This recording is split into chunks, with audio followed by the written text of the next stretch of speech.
ஓம் ஆறுமுக அரங்கமகா தேசிகாய நம. துறையூர் ஸ்ரீ அகத்தியர் சன்மார்க்க சங்கம் சேலம் கிளை சங்கத்தின் சார்பாக 13/1/2024 சனிக்கிழமை அன்று இரவு 8 மணியளவில் ஞானியர்களை பூஜித்த அரங்கரின் அருட்பிரசாதமான இட்லி, சாம்பார் மற்றும் வாழைப்பழம் குருநாதர் தவத்திரு ஆறுமுக அரங்கமகா தேசிக சுவாமிகள் அவர்களின் நெல்லாசியுடன் தாதம்பட்டி காந்திநகர் பகுதியில் 100 நபர்களுக்கு வழங்கப்பட்டது. அன்னதானத்திற்கு உபயதாரர் திரு குமார வடிவேல், திருமதி தீபிகா சேலம். இவர்களும் இவர்களது குடும்பத்தினர்கள் அனைவரும் நலமுடனும் வளமுடனும் வாழ வேண்டுமாய் ஓங்காரக்குடி லாசானின் திருவடியை பணிந்து பூஜித்து வேண்டிக் கொள்கிறோம்.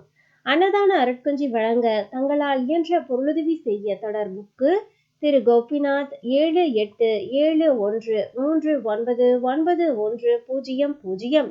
நன்றி, வணக்கம்.